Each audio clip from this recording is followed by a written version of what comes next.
Bonjour à tous, bienvenue sur ce nouveau bulletin d'idées pour l'histoire, le bulletin numéro 24.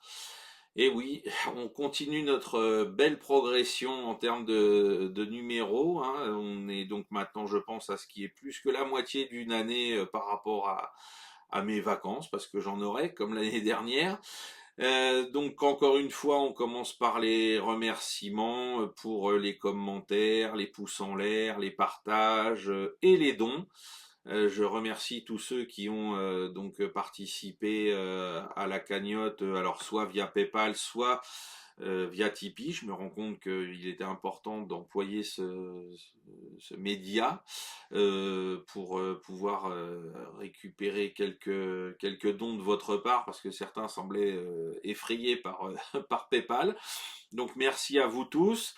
Vous devez avoir reçu donc hier le PDF, enfin le PDF du deuxième, enfin le deuxième PDF pardon du premier trimestre. Je vais y arriver. Je suis un peu fatigué ce matin. Donc le deuxième PDF pour le premier trimestre 2024 sur la guerre des bourgs. Voilà, tous ceux qui ont fait un don depuis le début de l'année, vous l'avez donc maintenant reçu dans votre boîte à lettres. Si j'ai oublié quelqu'un, n'hésitez pas à mettre un petit message via PayPal ou via donc Tipeee pour me dire Sylvain, j'ai été oublié du lot. Je vous l'enverrai très rapidement. Alors, c'est un document assez important, hein, vous verrez, vous en avez pour presque 40 pages de lecture et de cartes, de photos, beaucoup de photos colorisées que j'ai récupérées quand j'ai travaillé sur ce sujet-là, il y a maintenant presque 5 ans, oui, 4-5 ans. 4 ans, oui c'est ça, 4 ans que j'avais commencé un travail là-dessus sur le blog à l'époque, et puis donc là vous avez une version qui a été augmentée, avec notamment une présentation bah, déjà du conflit, parce que ça j'avais pas fait ça à l'époque sur le blog, et puis donc un contenu plus approfondi, notamment pour vous présenter les forces combattantes des bourgs, parce que c'est vraiment quelque chose de très intéressant et de très hétéroclite, pardon, et donc ça méritait qu'on s'y intéresse. Donc je vous explique aussi en termes de présentation, j'ai mis que c'était une première partie parce que bah, c'est un travail qui est colossal, et à la fin de l'année, en fait, vous verrez, vous aurez quasiment un livre dédié à la guerre des bourgs entre les mains. Hein, c'est-à-dire que vous avez ce premier PDF, cette première étude qui concerne les causes de la guerre, les forces en présence, et qui revient sur 4 batailles, si j'ai bien compté, les 4 premières batailles rangées les plus intéressantes du conflit. Il y aura un second PDF, enfin un deuxième PDF sur ce que les Anglais appellent la Black Week, où ils ont subi une série de défaites en une semaine très très importante face au bourg. Et ensuite un troisième PDF qui reviendra sur la phase la plus longue, mais la plus on va dire novatrice dans un conflit de cette nature, à savoir la guérilla bourg et la lutte anti-guérilla menée par l'armée britannique pour venir à bout des deux républiques, celle du Transvaal et celle de l'État libre d'Orange. Voilà. Donc en fait, sur le deuxième semestre, vous aurez donc, alors ce sera je pense plutôt au mois de juin, parce que par rapport à mon planning de travail, vous aurez, pour ceux qui font un don, hein, bien sûr, vous aurez ce deuxième PDF autour de la Black Week, où là donc on sera dans le dur des combats, et puis donc si je compte bien en septembre, oui c'est ça, en septembre, fin septembre, vous aurez le troisième et dernier PDF sur la guérilla bourg et la lutte anti-guérilla menée par les opérations, par les Britanniques, et vous aurez donc au final un document qui fera en version donc Word presque, je pense, une bonne centaine de pages, avec le fait qu'on a beaucoup de photos, beaucoup de cartes qui sont disponibles, hein. La documentation sur le conflit est absolument pléthorique. C'est bien dommage d'ailleurs qu'elle ne soit pas exploitée, mais ça vous fera du coup, sur un sujet qui est essentiel pour la compréhension de l'évolution de l'art de la guerre dont on a souvent parlé dans les émissions avant le documentaire sur la Marne là, en janvier, eh bien c'est un des conflits, avec la guerre russo-japonaise, je l'ai souvent mentionné, c'est un des conflits essentiels pour comprendre ce qui s'est passé en 1914. Hein. Il y a des innovations techniques et tactiques très intéressantes à prendre en compte. Hein. Je reviendrai dessus peut-être à la fin donc de la deuxième étude, notamment en ce qui concerne l'emploi des mitrailleuses. On a eu les premiers barrages de mitrailleuses offensifs qui ont été mis en place par les Britanniques au cours de cette période. Je l'avais découvert donc ça à l'occasion de mes recherches pour mon master 2. Et on a aussi donc tout ce qui concerne la lutte, donc la guérilla d'un côté, la contre-guérilla de l'autre, hein, la façon dont avec des systèmes de protection, des voies de communication principales, avec l'installation de blocos, les Britanniques ont étendu comme une espèce de toile d'araignée leur présence sur non pas tous les points, mais les points les plus importants à contrôler. Ils ont fait une réticulation de l'espace terrestre comme ils le font si bien depuis presque 400 ans sur les espaces fluides, comme dirait mon ami Laurent Henninger. Donc là encore, il y a des choses extrêmement intéressantes à étudier parce que ça nous donne aussi des perspectives par rapport à la lutte anti-guérilla des guerres coloniales des années donc d'après la Seconde Guerre mondiale notamment. Voilà, donc vous allez avoir, alors si vous faites un don maintenant jusqu'au mois de juin, jusqu'à mi-juin à peu près, vous aurez aussi ce PDF à votre disposition. Et puis pour ceux, alors s'il y en a qui font des dons récurrents, eh bien vous aurez les 3 PDF à la fin. Et si un de mes éditeurs est intéressé pour qu'un jour on fasse quelque chose d'encore plus complet que cette centaine de pages, parce que bon là après sous un format livresque, là vous avez pour presque 70 000 signes, hein, donc c'est presque un tiers d'un livre comme ceux que j'ai écrit dans la collection Illustoria chez les Médites. Donc peut-être qu'à la fin, ça fera presque un format d'un fascicule Illustoria, et peut-être que ça donnera une idée à un éditeur, en rajoutant encore des choses, de faire un ouvrage complet en 2025, pourquoi pas. Voilà, je vous ai tout dit sur sur cette histoire des études d'idées pour l'histoire en format PDF que j'offre entre guillemets à ceux qui font des dons pour soutenir cette chaîne. On verra pour le dernier trimestre quel sera le sujet, mais en tout cas là pour tout ce qui va nous occuper jusqu'à la fin septembre, on restera concentré sur la guerre des bourgs, et peut-être qu'à la fin, donc début octobre, la première émission, on fera quelque chose d'une heure pour présenter ce conflit, faire une synthèse pour présenter ce conflit, parce que vraiment il en vaut la peine. Et puis voilà, l'appel est lancé pour les éventuels éditeurs qui seraient intéressés pour que ce travail encore augmenté fasse pourquoi pas l'objet d'une publication livresque. Alors aujourd'hui, on va parler publication dans les kiosques avec le ligne de front, hein, vous l'avez déjà vu, parce que je voudrais revenir, alors je vais pas vous faire une demi-heure sur la question, mais je vais vous présenter, parce que ça me semble intéressant, l'article que j'ai commis sur les unités de la SS qui ont été engagés pendant la campagne à l'Ouest en 1940, parce que je pense que c'est quelque chose d'assez éclairant, et c'est un sujet qui est peu connu en fait quand on parle des Waffen-SS pendant la Seconde Guerre mondiale. Généralement, on constate d'ailleurs au niveau de l'historiographie et des publications disponibles que la majorité se concentre sur ce qui s'est passé à partir de, on va dire, l'opération Fall Blow pour aller vers le Caucase en 42, hein, puisqu'on parle beaucoup à ce moment-là de la SS Viking, Mais surtout, c'est à partir de 1943, à partir donc de la bataille de février-mars 43 à Kharkov, avec donc la contre-attaque dans laquelle il y a notamment la Leibstandarte Adolf Hitler, qui permet de reprendre Kharkov à l'issue des offensives soviétiques post-Stalingrad. On est énormément focalisé là-dessus, et puis bien sûr, il y a les tartes à la crème, Kursk 43, la Normandie en 44, les Ardennes en 44, la Hongrie en 45.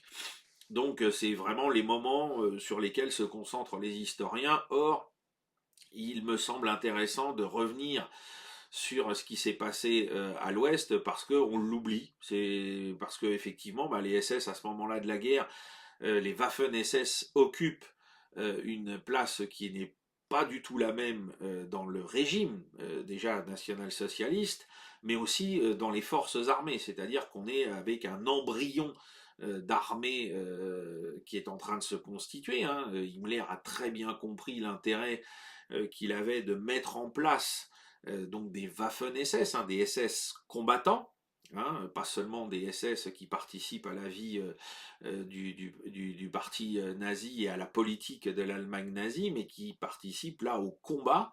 Hein. Il a bien compris que pour asseoir son propre pouvoir et son ascension auprès d'Hitler, donc il a participé, je vous le rappelle, activement à prêter main forte et à assister Hitler dans son nettoyage interne du parti avec la nuit des longs couteaux. Hein. C'est les SS qui ont mené à bien cette opération pour montrer leur efficacité et leur servilité à l'égard d'Hitler. Mais là qu'on bascule dans le conflit, qu'on bascule dans la guerre, Himmler a très bien compris que là encore, il fallait que l'ordre noir joue un rôle essentiel pour ne pas laisser la seule Wehrmacht prendre les lauriers de toutes les victoires du régime, et aussi pour asseoir une forme de guerre qui corresponde à l'idéal national-socialiste. Ça, c'est très très important de le comprendre, et ça va expliquer aussi la croissance des effectifs et des moyens qui vont être donnés dans les années qui suivront à la SS, hein, parce que même quand on regarde au début de l'opération Barbarossa, ça représente encore des contingents, euh, je ne vais pas dire négligeables, mais presque en termes d'effectifs par rapport à l'ensemble de ce que la Wehrmacht investit sur le théâtre d'opération. D'autant que c'est le plus grand théâtre d'opération militaire du conflit au niveau terrestre. Mais on se rend compte que ça a démarré par des éléments qui sont assez restreints. Hein. C'est-à-dire que là, au début donc de 1940, on va avoir l'équivalent de 3 divisions qui vont être donc déployées, prévues dans le plan jaune, hein, le Fallgelb, pour attaquer donc le Benelux et la France. Hein. Vous allez donc avoir la Leibstandarte, la Totenkopf, et donc ce qui va devenir plus tard la Das Reich, hein, la SS VT Division, qui vont participer. Alors c'est de l'infanterie motorisée, hein, on n'a pas de moyens lourds, on est avec des unités qui sont le seul avantage en leur possession, c'est d'être motorisé. C'est-à-dire que c'est de l'infanterie avec des moyens limités en artillerie, des moyens limités au niveau anti-char, etc. La seule chose qu'ils ont par rapport à l'infanterie classique de la Wehrmacht, qui, je le rappelle, est à 90% non pas motorisés mais à pied et avec ces soutiens qui sont hippomobiles. Hein, les gens qui rêvent encore qu'en 1940 la Wehrmacht c'était des norias de camions et de Panzer ou d'Anomag, hein, d'Alftrak, non pas du tout. Hein, ça c'est que pour les divisions mécanisées, enfin blindées mécanisées et c'est tout. Le reste, quand on a donc des camions pour transporter l'infanterie vers le front, eh bien c'est déjà un luxe parce que donc 95% de l'infanterie se déplace à pied, ses soutiens sont tractés par des chevaux. Et j'insiste aussi sur le fait que c'était encore le cas en 1944, hein, c'est-à-dire que malgré les efforts lancés par Speer, le ministre de l'armement nazi, à la fin du conflit, on est toujours avec une Wehrmacht qui est à pied et à cheval. Hein, il y a certes ces fameuses Panzerdivision qui sont dotées de tout ce qu'il faut en matériel mobile, hein, des chars aux Alftrak, aux camions, avec déjà des difficultés pour avoir les effectifs théoriques qui soient complétés, mais à l'époque, en 1940, les SS ont cette particularité d'être déjà, eux, favorisés et d'être motorisés. Alors, on va retrouver en plus de ça, au niveau des officiers hein, qui commandent ces unités, on va retrouver notamment des gens qu'on connaît très bien, hein, c'est Paul Hauser, qui deviendra donc un des plus hauts gradés de la SS à la fin du conflit. On va retrouver Sepp Dietrich, le vieux camarade de combat d'Adolf Hitler, hein, Sepp Dietrich qui a cette particularité d'être un vétéran décoré de la Première Guerre mondiale,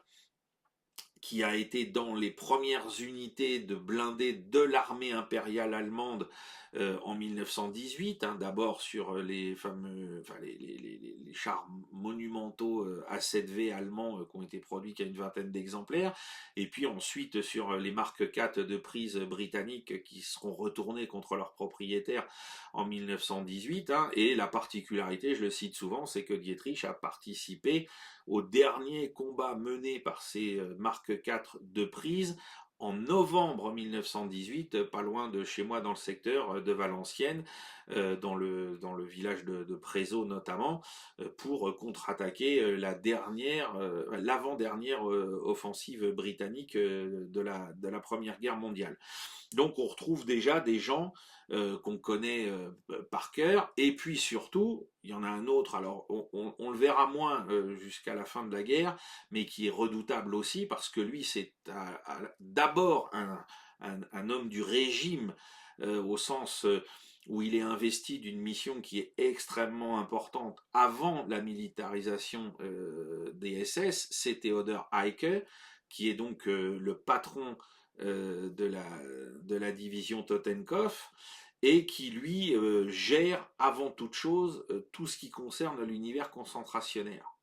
Hein, c'est lui le patron notamment du camp de Dachau, et c'est lui qui forme ses hommes à travers une instruction qui est faite d'une violence inouïe à leur égard pour leur forger un caractère quasiment inhumain afin d'être sûr qu'ils mettront eux-mêmes en place cette même violence à la fois contre les prisonniers et puis ensuite sur le terrain contre les adversaires qui vont être rencontrés à mesure des différentes campagnes.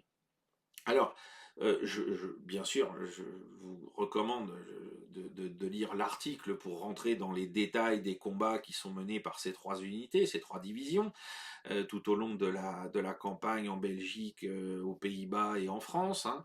Mais surtout, là où je veux faire une incise importante, c'est revenir sur le fait que on nous a dit pendant des années que, alors je reviens pas sur le mythe de la Wehrmacht propre, je remets encore en lien le livre de Omer Bartov vers les études, enfin même pas le livre, les livres vers les études faites par cet universitaire sur la façon dont la Wehrmacht s'est comportée sur l'ensemble des fronts et sur l'ensemble du conflit, et qui fait qu'elle est tout aussi coupable que les Waffen-SS.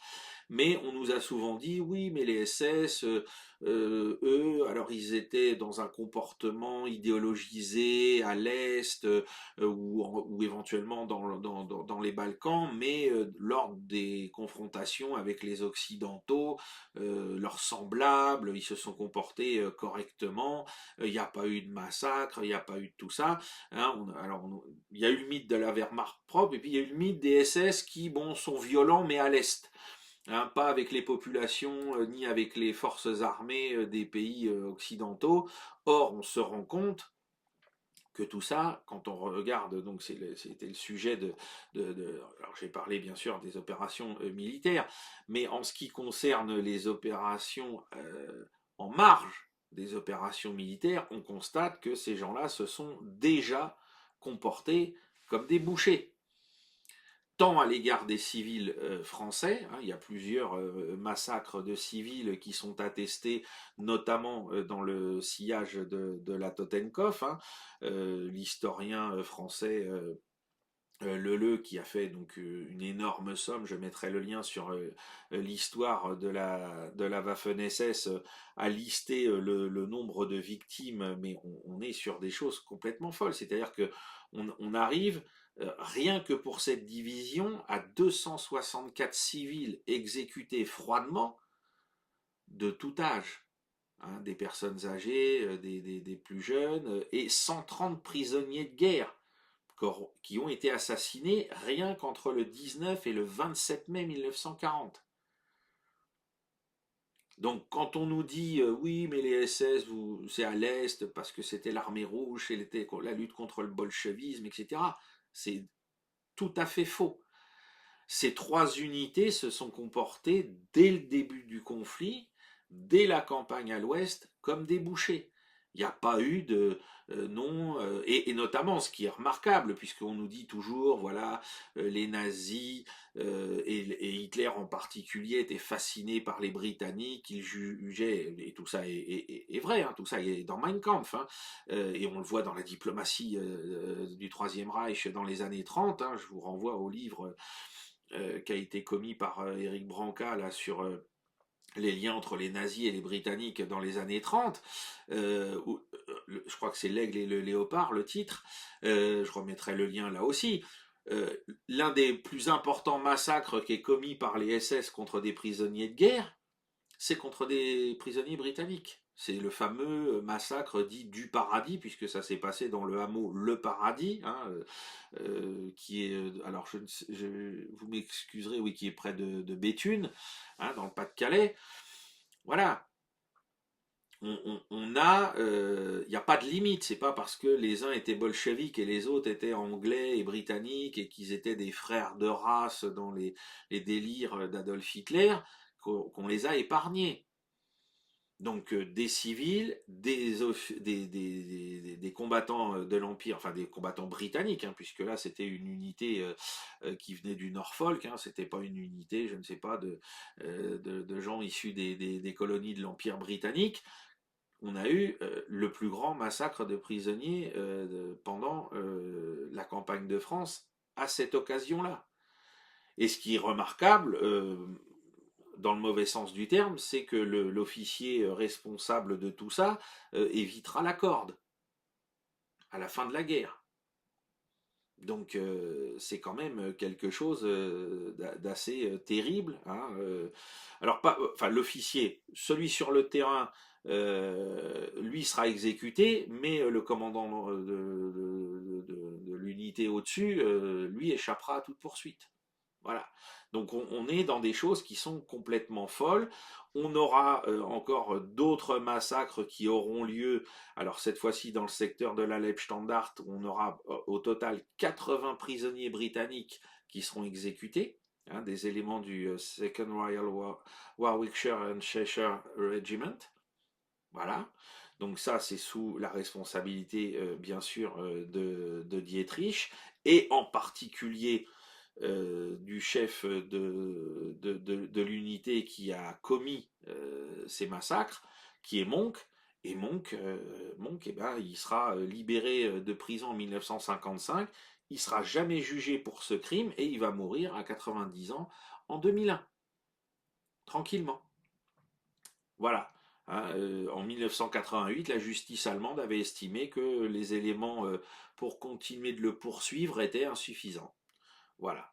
Donc on est sur quelque chose d'absolument euh, d'abord effroyable et puis aussi de significatif quant à la mentalité de ces gens-là, d'autant que va s'ajouter, parce que là contre les Britanniques on se dit, alors contre les civils français, bon, c'est ces cochons de français, contre les soldats britanniques, on a du mal à comprendre puisqu'il y a dans la doctrine nazie cette proximité raciale entre les anglo-saxons et les germains. Bon, mais il y a bien sûr un autre élément qui est extrêmement important, c'est la façon dont ils vont traiter les prisonniers noirs de l'armée française, les soldats issus de l'empire colonial français, issus de l'Afrique subsaharienne, et qui, eux, alors là, puisque ce sont, excusez-moi cette expression terrible, des nègres, et que les Français, à nouveau, comme en 1914, les font combattre contre nous qui sommes des blancs.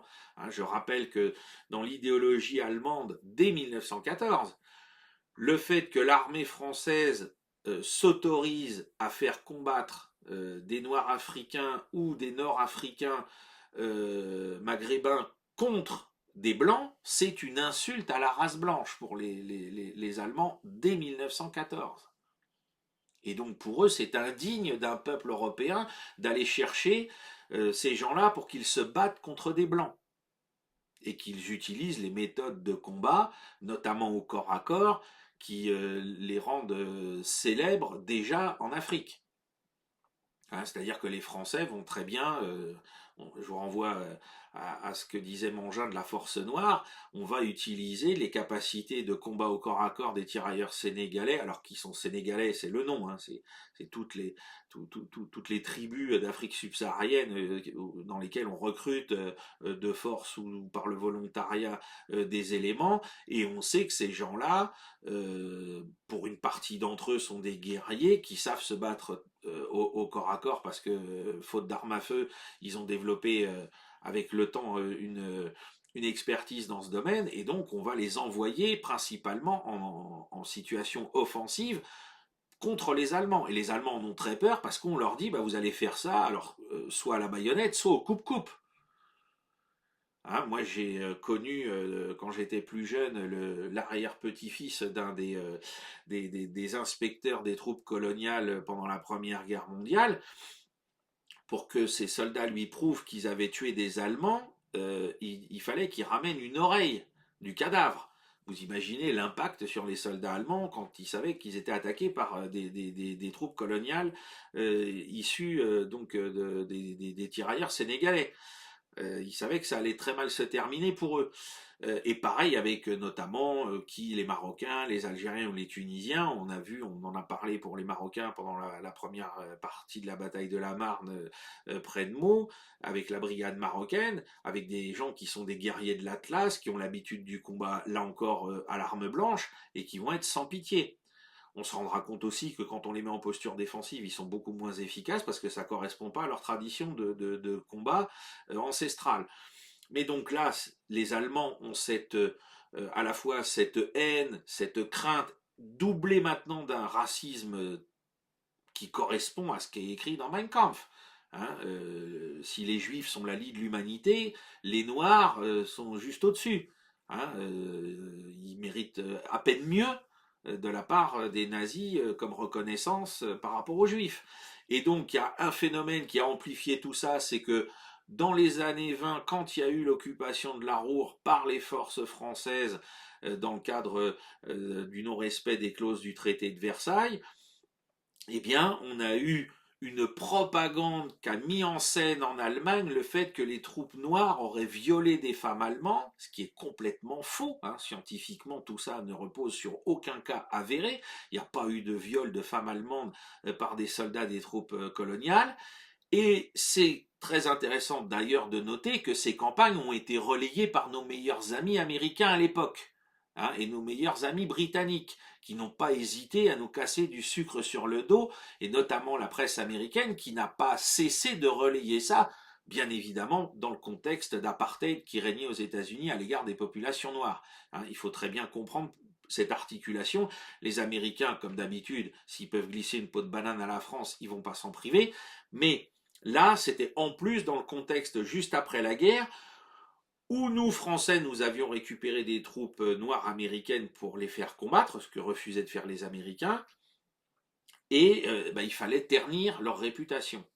Et donc tout ça en Allemagne, ça a fait beaucoup de bruit, et en 1940, eh bien, les soldats allemands, ils sont convaincus qu'en face d'eux, alors non seulement ils ont des barbares venus d'Afrique, mais qu'en plus ces barbares-là sont des gens qui ont violé des femmes allemandes dans les années 20, peut-être leur mère ou leur grand-mère, alors qu'il n'y a aucun cas avéré qui puisse être mis en avant pour justifier ce comportement, ce n'est que de la rumeur. eh bien, pour eux, quand ils vont faire des prisonniers africains, noirs africains, là encore, on va assister à des délires de violence, de mauvais traitements, d'humiliation. Euh, alors on a vu que la Wehrmacht en avait commis aussi certains, mais les SS vont aussi se déchaîner contre ces pauvres prisonniers africains et, dans certains cas, vont déchaîner cette même violence contre leurs officiers métropolitains blancs qui voudront se solidariser de leurs soldats. Hein, parce que les officiers français sont des officiers qui ont un certain sens de l'honneur, et pour eux, même si ils commandent avec tout le paternalisme qu'on connaît ces unités-là, on se rend compte que dans quasiment tous les cas où les SS ou la Wehrmacht va vouloir traiter leurs hommes une fois prisonniers avec inhumanité, ils vont enfin, ils vont pas les laisser faire, et surtout ils vont mourir avec eux. Ils vont être assassinés de la même manière qu'on va assassiner ou maltraiter leurs hommes. Ce qui est aussi à souligner quand on vient nous dire qu'on est un pays intimement raciste ou ce genre de choses. Non, hein, ça ne veut pas dire qu'il n'y a pas eu un colonialisme, un paternalisme, etc., avec des problèmes bien évidemment d'ordre de hiérarchie sociale, hein, ou même de traitement raciste de certains individus.